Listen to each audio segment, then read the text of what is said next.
c'est un privilège pour employés et fonctionnaires dans le ministère des Affaires sociales que vous avez un ministre Jean-Jacques, puisque ça, c'est un ministre qui sortit en dedans ministère, qui dans la théorie comprend la réalité politique sociale là, et qui dans la pratique fait preuve déjà comme directeur général au FATMA.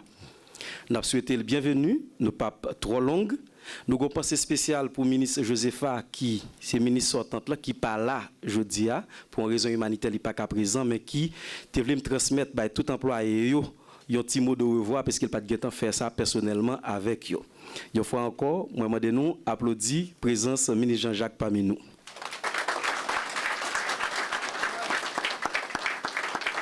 C'est avec un grand plaisir et en voisine que je viens aujourd'hui au ministère des Affaires sociales et du Travail procéder à l'installation du nouveau ministre, M. Charles Jean-Jacques. Je voudrais commencer mon intervention par excuser l'absence de Mme Josepha Gauthier, la ministre sortante, qui a dû laisser le pays en urgence pour aller s'occuper d'un proche souffrant. Son père l'a confirmé. Mme Gauthier a été une excellente ministre des Affaires sociales et du Travail.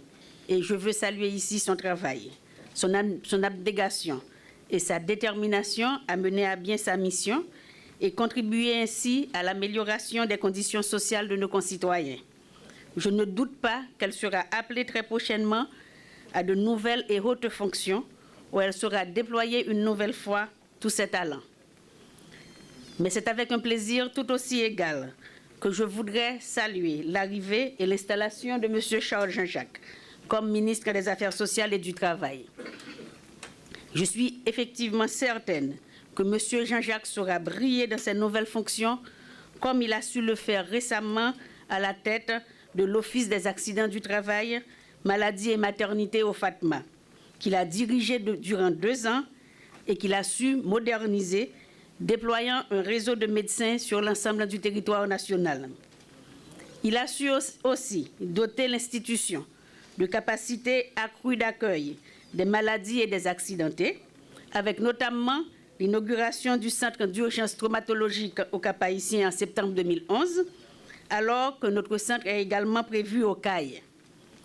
Plus près de nous, en mai dernier, l'inauguration du nouveau département moderne de physiothérapie qui vient compléter l'hôpital de l'OFATMA d'un service des plus modernes, ouvert non seulement au profit des assurés de l'OFATMA, mais également à tous les handicapés que le secrétaire d'État aux handicapés voudrait bien adresser au département, qui peuvent ainsi, sans être assurés à l'OFATMA, venir recevoir gratuitement des traitements dans les meilleures conditions. C'est également durant le mandat de M. Jean-Jacques à la tête de l'OFATMA que le président Martelly a pu procéder en mai 2012 au lancement officiel de la carte rose Combi de solidarité, une carte d'assurance santé gratuite et valable pour 1 année qui doit faciliter l'accès des familles haïtiennes aux soins de santé de qualité.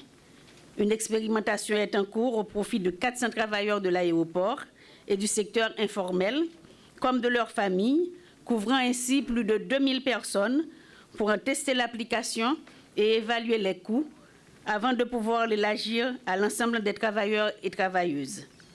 Je voudrais aussi rappeler l'activisme de M. Jean-Charles comme membre de la commission interinstitutionnelle pour la protection sociale en santé publique, sachant faire profiter de cette instance très importante de son expérience et de son savoir-faire.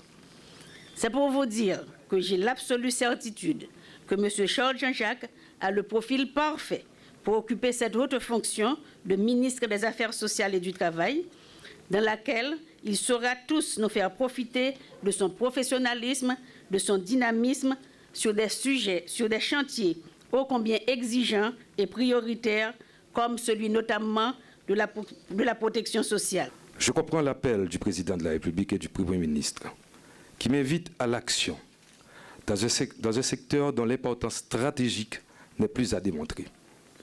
Je profite de cette opportunité pour vous entretenir brièvement des objectifs que je me suis fixés et des actions que je compte entreprendre pour le développement de la politique sociale du gouvernement de la République au cours de cette importante mission qui vient de m'être confiée. Stratégiquement, l'orientation générale qui soutiendra mes démarches sera d'assurer la protection sociale des Haïtiens. À cette fin, je travaillerai suivant une feuille de route comportant 3 grandes actions. Je contribuerai dans un premier temps à formuler le cadre de politique sociale devant permettre, premièrement, la systématisation des initiatives et programmes gouvernementaux en cours visant l'amélioration des conditions de vie des couches les plus vulnérables. Deuxièmement, la mise en place d'un système de protection sociale en santé lancé par le président de la République le 28 mai dernier dans le but de protéger tous les Haïtiens des risques liés à la maladie. Selon la vision du chef de l'État, chaque citoyen doit pouvoir recevoir des soins de qualité, quel que soit son statut social.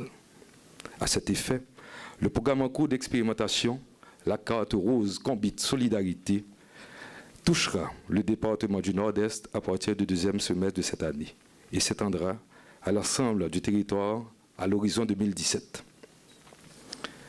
C'est dans une perspective de création d'emplois. L'amélioration de la nutrition des familles haïtiennes passera par la mise en place de restaurants coopératifs d'initiatives communautaires, dans le cadre d'un partenariat avec le Conseil national des coopératives à travers les différentes zones rurales, urbaines et périurbaines du pays. Dans un deuxième temps, sera renforcé le dialogue social qui rendra fonctionnelles les structures partenariales avec les employeurs et les syndicats. Ce dialogue inévitable avec le secteur privé et le secteur des travailleurs créera les conditions pour la dynamisation et le développement du monde du travail. Les travailleurs, qu'ils appartiennent au secteur formel ou informel, doivent bénéficier des bénéfices de l'assurance liée aux accidents de travail, à la maladie et à la vieillesse. Ce dialogue tant souhaité aboutira enfin à la mise en place du conseil d'administration des organes de sécurité sociale CAROS en vue d'une gestion plus rationnelle des 2 entités qui sont l'OFATMA et l'ONA.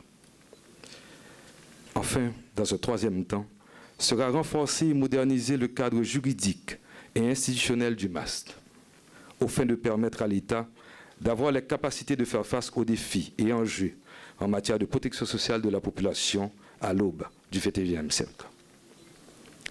La mise en œuvre de ces mesures implique une mobilisation immédiate du ministère des Affaires sociales et du Travail ainsi que ses opérateurs. Les 60 premiers jours ou les 60 prochains jours seront décisifs pour accoucher l'agenda gouvernemental et dessiner la trame de la politique sociale des prochaines années. Il faut aller vite, mais faire preuve d'entrepreneurship et s'entourer de toutes les capacités techniques de l'État. Par ailleurs, je ne saurais passer sous silence les efforts déployés par mon prédécesseur, l'ex-ministre Joseph Gautier, à qui je rends un hommage bien mérité, que je transmets à son père ici présent, que vous ferez, s'il vous plaît, le plaisir de transmettre ces vœux à Mme Gautier.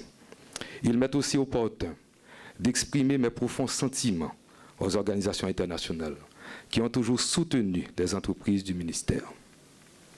Cet ambitieux plan de travail ne peut s'accomplir sans l'apport désintéressé de vous tous,